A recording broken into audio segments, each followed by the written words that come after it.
मेरा नाम है जादव पूजा और आप देख रहे हैं कच्छ भावी। सोमवार को एक संवाद सत्र में दीनदयाल पोर्ट ट्रस्ट के व्यापार भागीदारों को संबोधित करते हुए माननीय केंद्रीय बंदरगाह, जहाजरानी और जलमार्ग और आयुष मंत्री श्री सर्बानंद सोनोवाल ने कहा कि पोर्ट लीड विकास और इसके तहत आगे की बुनियाद ढांचे के निर्माण के महत्व पर प्रकाश डाला गया।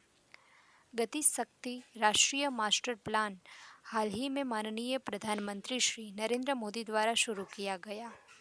गति शक्ति कार्यक्रम विभागवाद के खामोश को तोड़ने के लिए निर्णय लेने में एक आदर्श बदलाव का प्रतीक है।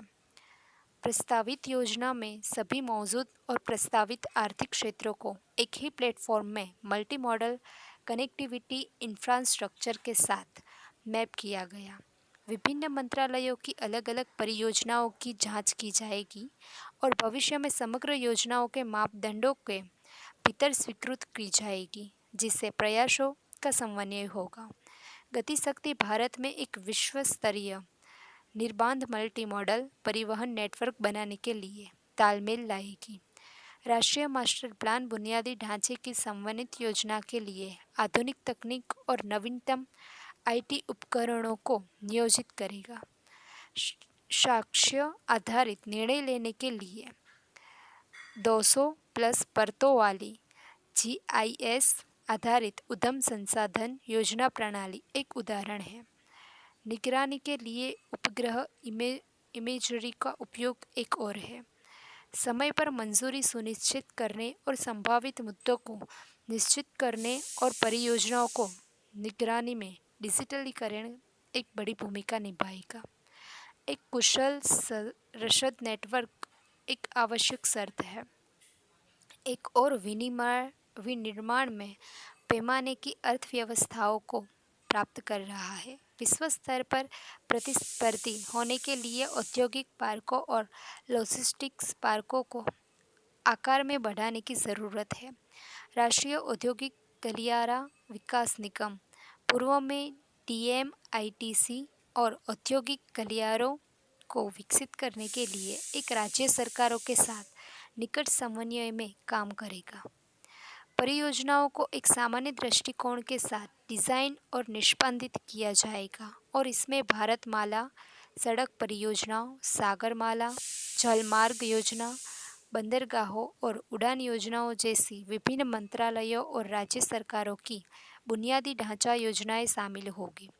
श्री सोनोवाल ने व्यापार द्वारा उठाए गए विभिन्न मुद्दों को संबोधित करते हुए बंदरगाह संचालन में शामिल विभिन्न एजेंसियों के साथ साथ रसद श्रृंखला के अन्य लिंक के बीच प्रभावी साझेदारी पर जोर दिया।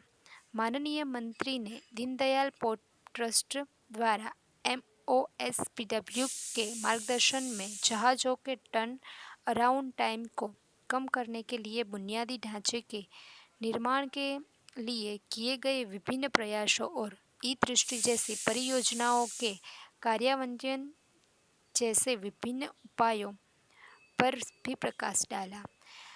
एक RFID आधारित अभिगम नियंत्रण प्रणाली, क्लाउड आधारित ERP का कार्यान्वयन, जिससे DPT द्वारा ईज ऑफ डूइंग बिजनेस के लक्ष्य को प्राप्त करने के लिए शुरू किया गया है। श्री सर्बानंद सोनोवाल माननीय बंदरगाह, नौवहन और जलमार्ग और आयुष मंत्री ने दीनदयाल पोर्ट ट्रस्ट के हितधारकों के साथ बातचीत की। GCCI, KTA, KSA, KLDDA, PSU, IOCL, PCL, BPCL, IFFCO के प्रतिनिधियों के आकर्षक चर्चा में भाग लिया। श्री सर्बानंद सोनोवाल माननीय बंदरगाह, जहाजरानी और जलमार्ग और आयुष मंत्री ने DPT रोटरी वन का निरीक्षण किया, जहां DPT द्वारा ग्रीन बेल्ट क्षेत्र में आवंटित 30 एकड़ भूमि पर हरियाली वनीकरण में सुधार के लिए वृक्षारोपण किया। जा रहा है। कच्छ क्षेत्र में शहरी क्षेत्र और वृक्ष आवरण का घनत्व। श्री सर्बानंद सोनोवाल माननीय बंदरगाह, नौवहन और जलमार्ग और आयुष मंत्री ने कंडला में बहुप्रतीक्षित रोड ओवरब्रिज परियोजना के चल रहे कार्य की प्रगति का निरीक्षण किया। संयोग से प्रतिष्ठित आरओबी परियोजना की आधारशिला 2016 में माननीय मंत्री द्वारा रखी गई थी।